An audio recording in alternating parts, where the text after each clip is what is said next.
नमस्कार दोस्तों, स्वागत है आपका हमारे channel target for IAS and MPPSC with के। आज है 13 मार्च 2021 और दोस्तों हम लोग डिस्कस करेंगे आज का मध्य प्रदेश का करंट अफेयर।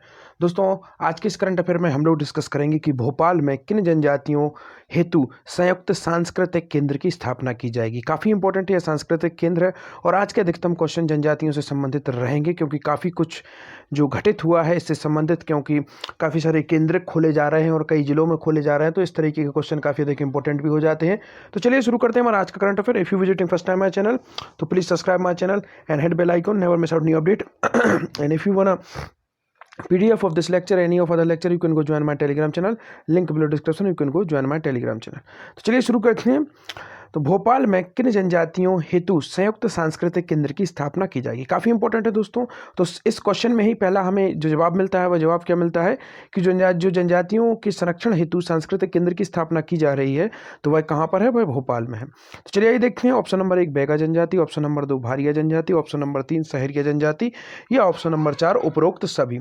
तो दोस्तों इसका राइट आंसर है आपका ऑप्शन नंबर 4 उपरोक्त सभी। अर्थात जो उपरोक्त सभी जितनी भी जनजातियां हम ऊपर देख रहे हैं, अर्थात बैगा जनजाति, भारिया जनजाति और सहरिया जनजाति, इन तीनों जनजातियों के जो संयुक्त सांस्कृतिक केंद्र की स्थापना भोपाल में की जा रही है। काफ़ी अधिक इंपॉर्टेंट है। चलिए जनजाति से संबंधित कुछ इंपॉर्टेंट फैक्ट बताते हैं, क्योंकि हमेशा मेरी कोशिश होती है जब भी हम डिस्कस करते हैं कोई भी एक टॉपिक करंट का तो उसे स्टैटिक जीएस से लिंक करता हूं। तो सबसे पहले आपको बताता हूं पूरे भारत में सर्वाधिक जनजाति जनसंख्या लगभग 21% कहां पर है दोस्तों, मध्य प्रदेश में है। इसके बाद आप देखेंगे जो जनजाति जनसंख्या का दोस्तों जो परसेंटेज सबसे अधिक है वह कहां पर है, वह है दोस्तों मिजोरम में। याद रखिए आप, मिजोरम में परसेंटेज है और जनसंख्या सबसे अधिक जनजाति है कहां पर है, मध्य प्रदेश में है, जो कि 21% है। काफी अधिक इंपॉर्टेंट है। इसके बाद आपको बताता हूं जनजातियों से संबंधित कुछ इंपॉर्टेंट फैक्ट। दोस्तों भारत की सबसे बड़ी जनजाति कौन सी है, गोंड। याद रखिए, और यह मध्य प्रदेश की दूसरी सबसे बड़ी जनजाति है दोस्तों। मध्य प्रदेश की पहली सबसे बड़ी जनजाति है दोस्तों भील। अब जब चर्चा हुई है गौड़ की, गौड़ जनजाति से संबंधित कुछ इंपॉर्टेंट फैक्ट बताता हूं, क्योंकि यह भारत की सबसे बड़ी जनजाति है। सबसे पहली बात यह है कि जो लमझेना नामक विवाह होता है वह इसी के अंदर होता है। इसके बाद आप देखेंगे second important fact is that कि यह लोग क्या करते हैं, बारी, इंपॉर्टेंट है दोस्तों, नोट कर लीजिए इसे, बारी नामक स्थानांतरित कृषि करते हैं, अर्थात ट्रांसफर फार्मिंग करते हैं। कौन सी, उसका नाम क्या है, गौड़ों की जो कृषि करते हैं उसका नाम है बारी। बारी नामक यह कृषि करते हैं दोस्तों। इनके प्रमुख देवता कौन है, इनके प्रमुख देवता है दोस्तों बूढ़ा देव। तो यह भी काफी अधिक इंपॉर्टेंट है, बूढ़ा देव इनके प्रमुख देवता है। और इसके बाद आपको बताना चाहूंगा कि इनका जो प्रमुख जो पर्व है वह कौन से हैं, जैसे कि मेघनाथ, बकपंथी। तो इस तरीके के कुछ इनके प्रमुख पर्व हैं जो काफी अधिक इंपॉर्टेंट है। इसके बाद आप देखेंगे कर्मा नृत्य, काफी अधिक इंपॉर्टेंट है दोस्तों। कई जगह पर आपको कर्मा नृत्य गौड़ जनजाति का भी नृत्य मिलेगा और कहीं कहीं पर आपको बैगा का भी मिलेगा दोस्तों। यह नृत्य दोनों में ही किया जाता है और स्पेसिफिकली इसे बैगा जनजाति का भी बोला जाता है। तो अगर दोनों ऑप्शन आए तो आपको बैगा जनजाति ही लगाना है। कर्मा नृत्य को दोस्तों इसका जनजाति का सबसे इंपॉर्टेंट नृत्य कहा जाता है और इसे नृत्यों का राजकुमार भी कहा जाता है। तो यह भी काफी अधिक इंपॉर्टेंट है, इसे याद रखिए आप। चलिए आइए अब देखते हैं इंपॉर्टेंट फैक्ट इज डेट बेंगा जनजाति। बेंगा सबसे पहले जब भी आप किसी भी जनजाति को देखते हैं तो उसके शब्द को देखें, उस शब्द का मतलब क्या होता है। तो बेंगा जनजाति के शब्द का मतलब होता है दोस्तों पुरोहित, अर्थात यह अपने आप को पुरोहित मानते हैं। यह काफी अधिक इंपॉर्टेंट है दोस्तों। और यह जो जनजाति है जो धरती को मां मानती है और उस पर कभी हल नहीं चलाती है। जब यह हल नहीं चलाते हैं तो यह स्थानांतरित कृषि करेंगे दोस्तों। तो इनकी स्थानांतरित कृषि का नाम क्या है, तो इनकी 2 स्थानांतरित कृषि है दोस्तों। पहला नाम है उस एक का बेवार, काफी इंपॉर्टेंट नाम है, कई बार पूछा गया एमपी के कई एग्जाम्स में, बेवार। और दूसरा है पोंडू। याद रखिए बेबार एवं पोंडू। और आंध्र प्रदेश में भी की जाती है यह कृषि, पोंडू नामक जो कृषि है यह आंध्र प्रदेश में भी की जाती है और इनके द्वारा दोनों यह मध्य प्रदेश में ही की जाती है। तो यह भी काफी अधिक इंपॉर्टेंट है। इसके बाद आपको बताना चाहूंगा इनके प्रमुख देवता बूढ़ा देव ही हैं। किनकी तरह, जैसे गौड़ के बूढ़ा देव हैं, इनके भी बूढ़ा देव प्रमुख देवता हैं, जो कि काफी अधिक इंपॉर्टेंट है। अब इसके बाद आप देखेंगे भारिया जनजाति। दोस्तों भारिया जनजाति स्पेशली मध्य प्रदेश की सबसे पिछड़ी जनजातियों में से एक मानी जाती है और यह पाताल कोट एक जगह है, कहां पर है, छिंदवाड़ा में। याद रखिए आप, छिंदवाड़ा में पाताल कोट एक स्थान है, वहां पर इस जनजाति का निवास पाया जाता है। भारिया का शाब्दिक अर्थ क्या होता है दोस्तों, भार ढोने वाला, भार ढोने वाला भी कहा जाता है दोस्तों। इनके गांव को क्या बोला जाता है, इनके गांव को बोला जाता है ढाना। याद रखिए काफी अधिक इंपॉर्टेंट है, भारिया के गांव को क्या बोला जाता है दोस्तों, ढाना भारिया के गांव को बोला जाता है। इसके बाद आपको बताना चाहूंगा इनकी एक स्थानांतरित कृषि होती है, उसका नाम क्या है, दा हिया। काफ़ी अधिक इंपॉर्टेंट नाम है दोस्तों, इसको याद रख लीजिए, नोट करते जाइए आप कहीं पर। यह आपको पीडीएफ में नहीं मिलेगा, यह केवल केवल लेक्चर का पार्ट है, तो याद रखिए आप।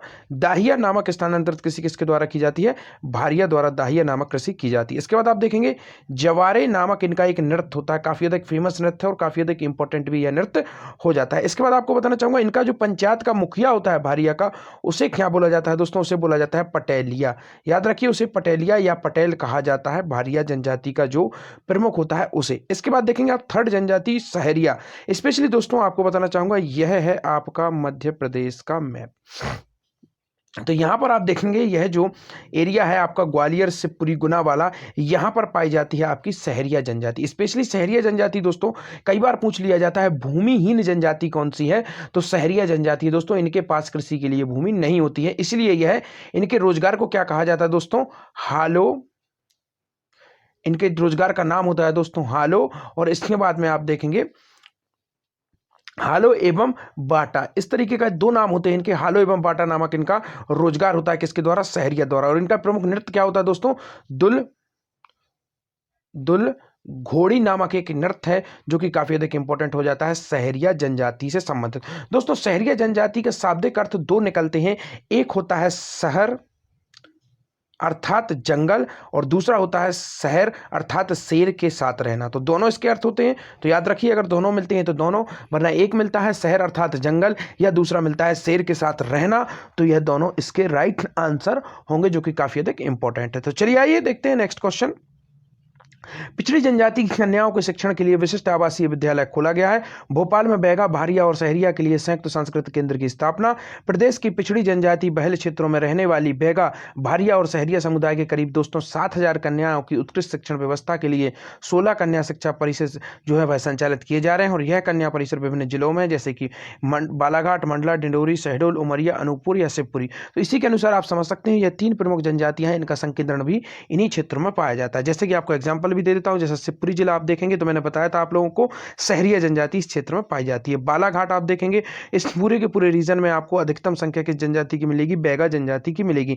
मंडला, डिंडोरी दोस्तों, मंडला में आपको एक और प्रमुख जनजाति मिलेगी, गौड़, और बैगा भी यहां पर आपको मिलेगी। शहडोल, उमरिया, अनूपपुर में आपको मालूम ही है। और इसके बाद आपको मैंने एक जिला बताया है भगौरिया का, जिसका नाम क्या है?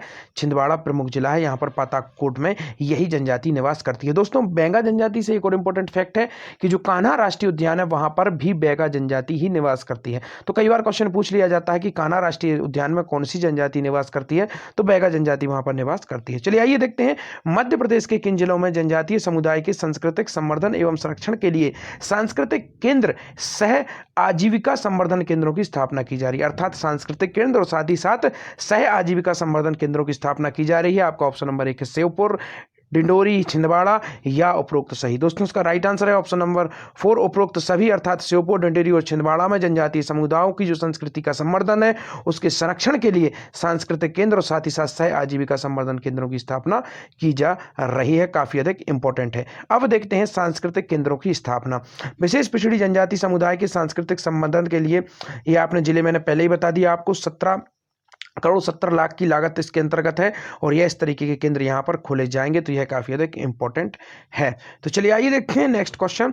3 दिवसीय फोटो प्रदर्शनी का शुभारंभ कहां पर हुआ? काफी इंपॉर्टेंट है ये फोटो प्रदर्शनी, और यह कहां पर हुआ? तो इसका राइट आंसर है दोस्तों आपका ऑप्शन नंबर 1 महू में 3 दिवसीय फोटो प्रदर्शनी का शुभारंभ हुआ। दोस्तों महू से इंपॉर्टेंट एक फैक्ट यह है कि जो हमारे बाबा साहेब भीमराव अंबेडकर जी हैं, इनका जन्म कहां पर हुआ था? महू में ही हुआ था। काफी अधिक इंपॉर्टेंट है।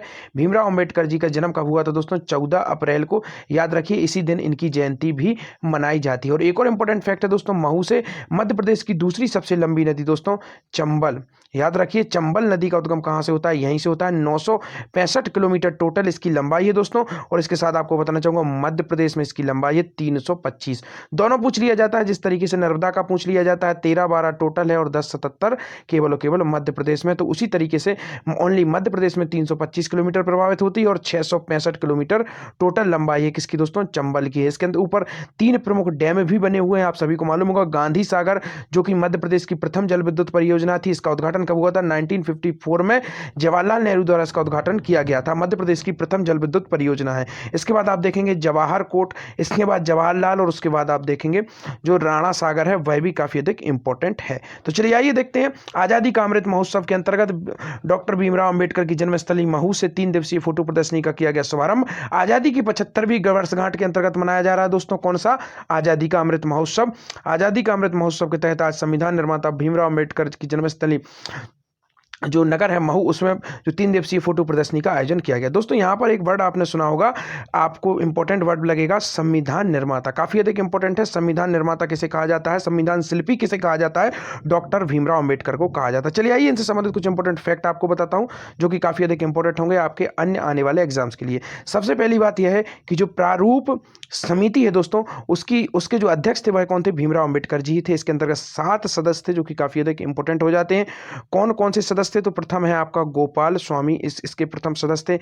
इसके बाद आप देखेंगे कन्हैया लाल जी इसके अंदर सदस्य थे, और इस तरीके से आप देखेंगे गोपाल स्वामी, कन्हैया लाल जी इसके अंदर सदस्य थे, और सैयद मोहम्मद भी इसके अंतर्गत शहद थे, और इसके बाद आप देख सदस्य थे। और इसके अंतर्गत आप देखेंगे जो मित्र नाम आता है कि मित्र, उन्होंने इस्तीफा दे दिया था, उनके स्थान पर दूसरे आए थे। तो इस तरीके से 2 लोगों के स्थान पर नए नए लोग आए थे। यह काफी अधिक इंपॉर्टेंट है, हमें केवल याद यहाँ पर यह रखना है कि 29 अगस्त, काफी अधिक इंपॉर्टेंट है दोस्तों, 29 अगस्त 1947 को प्रारूप समिति की स्थापना की गई थी, प्रारूप समिति को बनाया गया था।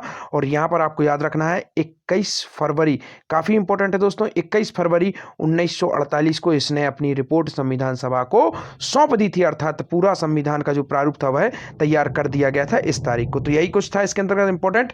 चलिए आइए देखते हैं, जैसा कि डेली बेसिस पर पूछता हूं आप लोगों से क्वेश्चन, और आज का आपका क्वेश्चन है निष्ठा मित्र योजना का संबंध किससे। काफी इंपॉर्टेंट यह क्वेश्चन है दोस्तों, कई बार करंट अफेयर में मैं आप लोगों को बता चुका हूं, और करंट अफेयर से यह क्वेश्चन है। यकीन मानिए किसी भी पेपर में 101% किसी भी शिफ्ट में आपको यह क्वेश्चन मिल ही जाएगा। तो यकीन मानिए यह क्वेश्चन आ गया आपकी परीक्षा में, और आपको जवाब देना है। शहरी विकास से, रोजगार से, विद्युत से, या इनमें से कोई नहीं, जरूर आप लोग इसका आंसर देंगे। आई होप वो वीडियो को शेयर करिए, वीडियो अच्छी लगे तो लाइक भी करिए। Thank you so much watching this video, बने रही हमारे साथ। टारगेट फॉर आईएएस विद के दोस्तों, कल का क्वेश्चन मैंने आप लोगों से पूछा था कि जो होलकर वंश की जो समाधि है वह कहाँ पर है, होलकर वंश के जो संस्थापक थे, तो आप सभी को मालूम है और सभी ने सही आंसर दिए हैं, भिंड में, आलमपुर में, वहां पर समाधि है। तो thank you so much answer देने का, और इसी तरीके से इसका भी आंसर देंगे आप लोग, आशा करता हूं।